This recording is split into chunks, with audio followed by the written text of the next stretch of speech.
get us going. Today, let me make sure I'm sharing my screen. Bam. Today I want to talk a little bit more in detail about tax buckets, or what you'll hear me call tax wrappers. And knowing how they exist helps you keep more of your hard-earned money in your pocket. Now, I'll give us the standard disclaimer, and then I'll talk about the schedule, and then I'll kind of get right into the tax wrappers. So, you guys have heard me talk about this before. I mean, this group and the videos are only meant to be helpful hints. They're not specific tax legal investment advice. Be wise and responsible before considering acting on anything you might see in these videos. Consult a tax, legal, or investment advisor, right? Or an investment advisor that focuses on tax. That's our disclaimer. The thing I was going to adjust for scheduling purposes was this. Instead of doing, in the summertime here, I'm like, man, I got a couple more weeks left and it's busy enough during the daytime. I'm actually going to turn the Wednesday nights into coffee talks. And then I'm still going to talk about taxes the next 2 weeks.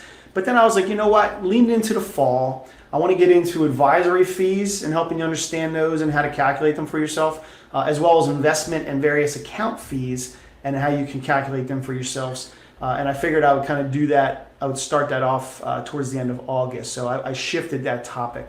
But definitely taxes over the next few weeks, and then we'll kind of get into that. Then I go away, and then right after Labor Day, we're right back at it. Might go back to Wednesday nights, mixing it up here and there. I really like the coffee talks though, and let's rock and roll. So tax buckets. Now, you've heard me share this article before, or these articles, I should say. And if you've seen any of the videos or heard me talk, this doesn't surprise you. But taxes can surprise people. Shouldn't surprise you, but taxes can surprise people. And you also probably have heard me say, and I thought this is a really good web page from FINRA. This is in our group, posted it places before.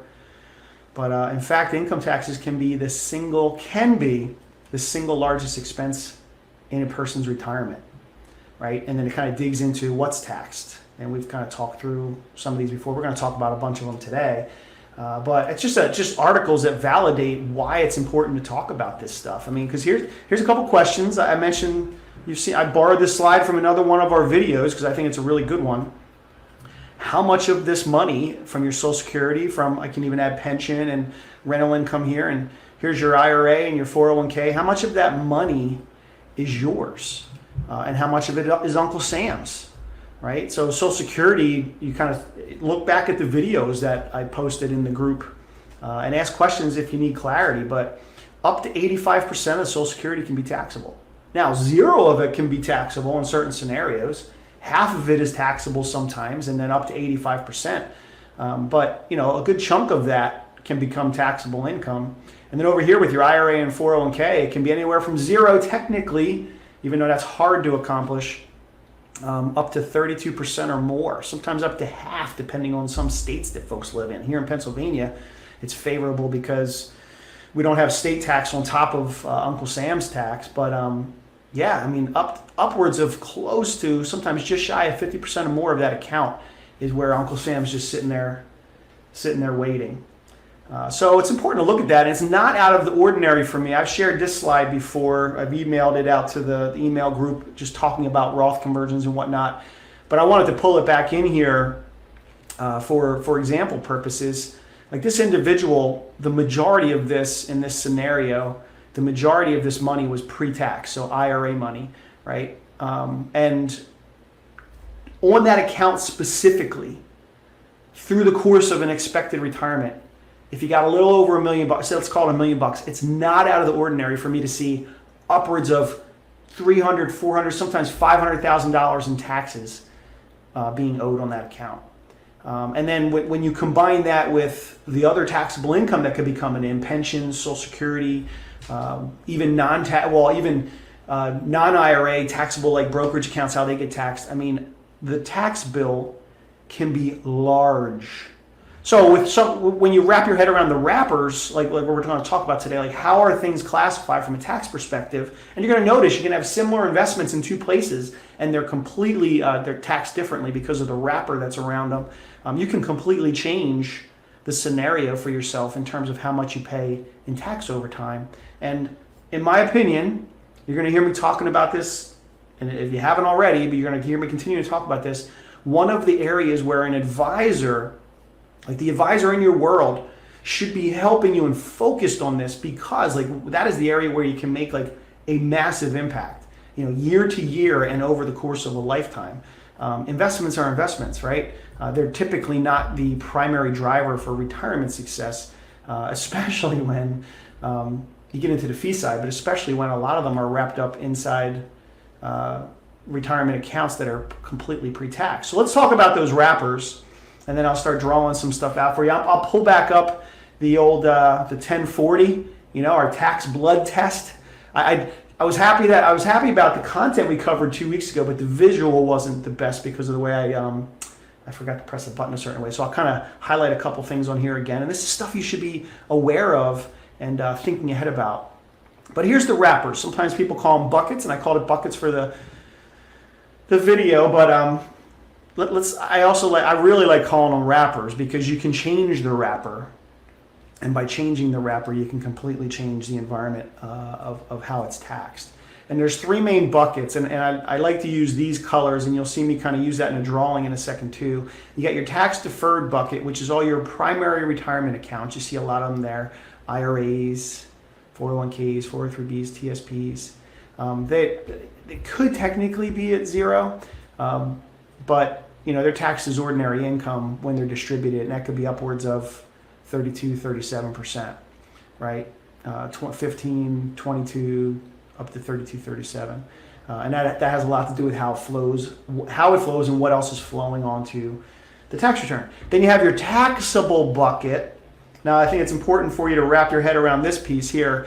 This is called your non-qualified accounts. We could also consider things wrapped in a taxable wrapper as Social Security and pension type income, because they're typically they're going to be calculated into how much is pensions are almost entirely taxable, if not they are entirely taxable, and then Social Security goes into that equation that you've seen us talk about before as to how much of it's taxable. And then depending on your bracket, your income bracket, you can be hit anywhere from 0 to 37. And then on the flip side, taxable wrappers are also around what's called brokerage accounts, where you might have investments that have capital gains, and capital gains can be treated differently, and that's why you see a different circle up here. 0 bracket, 15% or 20, right? So capital gains sometimes have a favorable treatment, or we can actually look at them as having a favorable treatment compared to ordinary income or withdrawals from a tax deferred account. But a taxable account could also be a CD or a savings account that has an interest earning on it that's at a bank, that's not wrapped in either of these other wrappers. So if it's just wrapped in a normal taxable wrapper, then basically it's going to be hit at ordinary income or interest income, which is taxed at ordinary income rates, which is kind of like right here. Later in today's talk, if I follow my notes right, I'll bring up phantom income tax, and a lot of times phantom income taxes come from this area right here, and I can kind of talk to you about how that can cause some problems. That's probably also a deeper topic for another day. But let's see. So, and then the tax-free wrapper. The tax-free wrapper is incredibly powerful when you get into distributions in the future, because I'll actually show you on the 1040 where it shows up, but then also where it doesn't show up and how that's in your favor. So that's where you get into the Roth accounts, life insurance cash values. You can technically put the interest on municipal bonds here. In many cases, it can be not taxed at state or federal or both levels. But capital gains, again, that's a deeper topic on how muni bonds are taxed, because their interest falls under the tax-free bucket. Sometimes it gets pulled back into equation for making Social Security and other things taxable. But the capital gains would be taxable if and when you change those out. And it can cause some phantom income taxes and stuff. So, but let's actually take a look. So tax deferred, let me actually use my pen now. This is where I have fun drawing. So tax deferred, this is probably the most problem troublesome area, I would say, where, causes the most surprises or potential mistakes or unnecessary costs through a person's retirement. Because what happens is when you take out of here, it's fully tax deferred while it's not being taken. But then once you take it out, and possibly once you're forced to take it out, where Uncle Sam says with those required distributions, give me some of this account. Here's where it shows up on the 1040. So this is where we're kind of kicking this around last week. So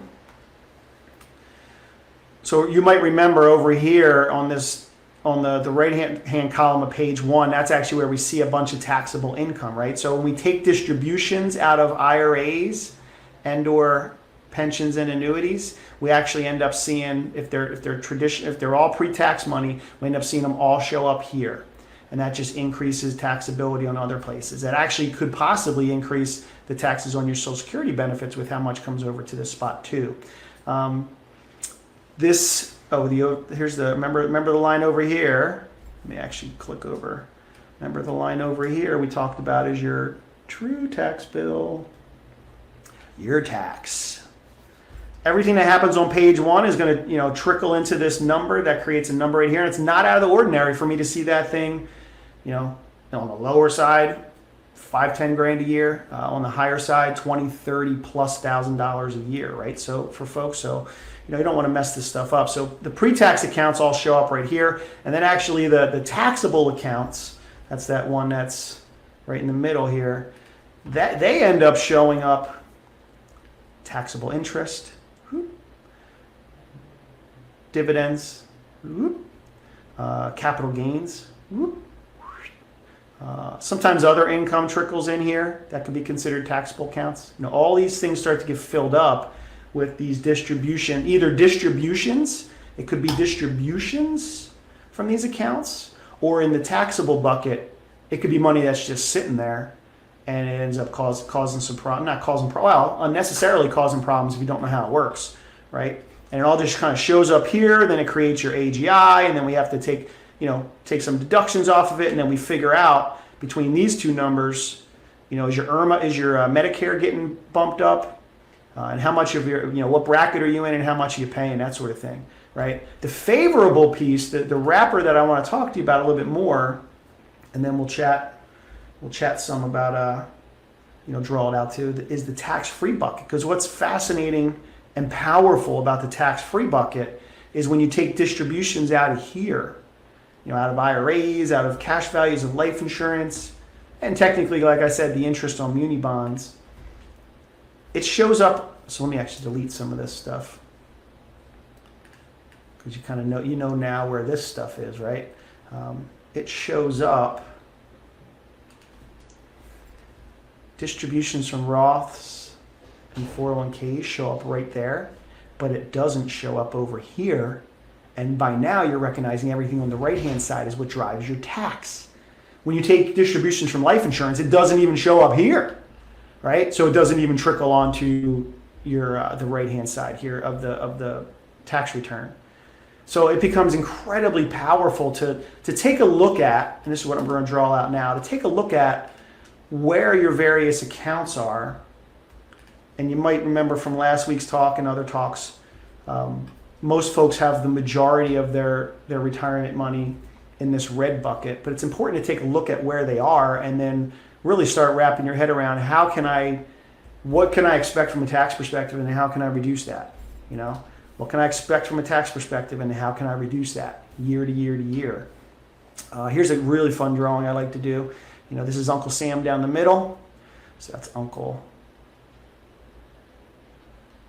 Sam. Why am I drawing him like a wall? Well, that's because here is you. And if you're married, your better half. Better half's always the better looking one, right?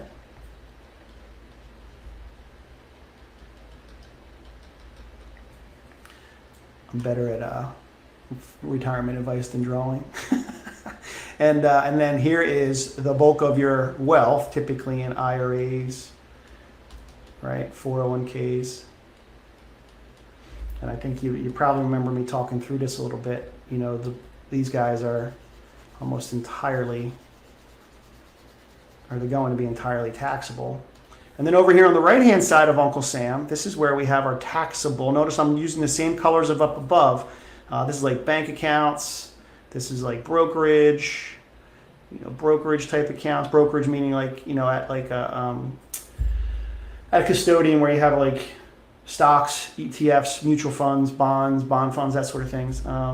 You could have your real estate. Real estate is technically considered like a taxable wrapper, even that has a lot of favorable tax attributes to it. And then we have our blue bucket, which is our tax-free bucket. Right? The challenge that we have is the majority of folks' wealth, I'm going to make that, right?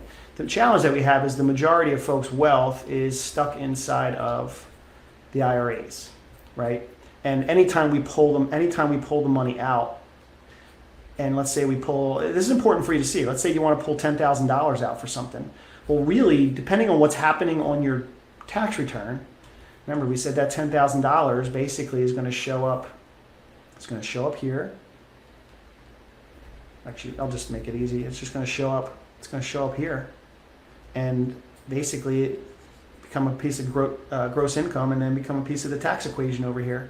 And depending on where everything else falls in from a tax equation, maybe you're getting deposited to the bank. Maybe you're getting $8,500, or maybe you're getting $7,800, or maybe you're getting closer to $7,000. Notice it's not the same number as on the right as it was on the left, right? You get that. Uncle Sam takes his cut. And the more money you take out at a time, the more money that Uncle Sam's going to get. The difference is, there's a massive difference. The difference is if we take a distribution out of our tax-free account, notice it doesn't have to go through Uncle Sam, right? That's incredibly important. That you can take $10,000 out here, and $10,000 goes into your bank account, so you can then spend it. Right? You can fix the deck, or you can do the thing around the house, or $10,000 is probably a little light to redo a bathroom or a kitchen, right? But 20, 30 grand, if you're taking it out of here, you get to spend all of it. If you're taking it out of here, you only get to spend a certain amount. And listen, this is a bet we made a long time ago, right? Meaning that for all those years leading up to our retirement, we were pre-tax, saving, reducing our taxes by contributing pre-tax, but that comes home to roost. The chicken comes home to roost or something like that, right? But that comes home to roost, and basically in retirement, now we got to figure out how to unravel that, and that's where understanding this stuff and understanding the wrappers, I guess the picture is right up here, understanding the wrappers is such an incredible piece of this whole thing with how to do it. So, if you do have a lot here, what do we have to be aware of? Well, I'll talk you through in a second here. I'll click through a couple of the slides that talk about the Social Security piece. You do have to be aware of how taking money out of your IRAs plunks money here, right, that we talked about, and can actually increase the amount of your Social Security that becomes taxable. Like if we talked about how sometimes no Social Security is taxable, sometimes 50% of it's taxable, sometimes up to 85% of it's taxable. You got to be kind of looking to see if you're in a window to reduce the taxability of your Social Security, or vice versa. You have to be looking to see if you're in a window where if you do anything from a Roth conversion standpoint, which we'll talk about in just a few moments, will it increase your Social Security taxability? And if it does, are you okay with that? But you just don't want to be caught off guard. In many cases, it can be okay to do that for a few years while you're converting. But you have to help with that Social Security piece. Keep in mind, all the stuff that trickles on here really kind of does this backward reverse calculation to see how much of your Social Security benefit actually comes over here to become taxable. It's just the way Uncle Sam works. So I kind of had this on from a different recording, and I shared this in our group, I think over the past couple days when I was on vacay. So it's a really good video to go back to. But how much of your Social Security is taxed? Well, it depends. It depends on this calculation. It used to be called provisional income. Now it's called combined income, but you kind of see the same language or similar words on different articles and stuff. But it has this calculation that figures out how much gets pulled in. And then there's these thresholds based on whether you're a single filer or whether you're married filing jointly. And they're not terribly different, these numbers. But you'll notice those thresholds are not terribly high either, right? So as soon as you have any type of sizable Social Security, if you have any sort of meaningful pension, and if you take any sort of meaningful withdrawals from pre-tax accounts, or the taxable bucket, that taxable wrapper in the middle has some tax implications on your tax return, well then quite frankly you end up finding yourself with half up to the majority of your Social Security becoming taxable, right? But there's ways, potentially, depending on your situation, and it doesn't happen always right away, but there's ways to, over time, get to the point where you not only reduce your tax bill, right, but you actually reduce the taxation of your Social Security, right? And if that's possible for you, you got to be working with somebody to do that math. But if that's possible for you, and a lot of it comes from understanding how to read this, a lot of it comes from what your situation looks like from this perspective, you really have an opportunity to reduce your tax bill over time. So, and in a couple weeks, what I'll do, we'll kind of talk about, actually next week, we'll talk about some rules of thumb for converting IRAs to Roth and looking at that tax-free bucket. What I'll do is we'll kind of talk through, this is a common area that folks are confused about, Roth IRAs, and the fact that there's rules to contribute, like how much you can contribute, but those same rules don't apply to how much you convert. And there's a difference between contributing, which is adding money to, and converting, which is taking red money and turning it into blue. Converting on this picture literally looks like taking a chunk of your IRA, pulling it across the line, and rewrapping it. So ripping the red wrapper off and rewrapping it with a blue wrapper, right? There is a tax implication to that. So let's say you do 30 grand and you want 30 grand to go into your Roth IRA. You want to convert 30 grand from your IRA to your Roth IRA. Well, there is a tax consequence to that. And to be technical, I'll just use the 22% bracket. So $30,000 times 0.22. You'll end up paying about $6 grand in taxes on that if you're in the 22 bracket. That's all, your bracket dependent. And you have to keep in mind, remember we talked about, it was about $6 grand, right? Remember we talked about how you got to be aware of whether it makes Social Security more taxable or not, right? So you have to be aware of that. But let's say you pay about $6 grand in tax. And yes, you pay that from your bank account, ideally. Sometimes you can pay it from your IRAs and stuff. But you pay it from your bank account or from some other places or your cash flow that you saved up that year, whatever. But the idea is that you're getting 30 grand in this scenario over into this blue bucket. And then once you do that, it went from not yet taxed, right?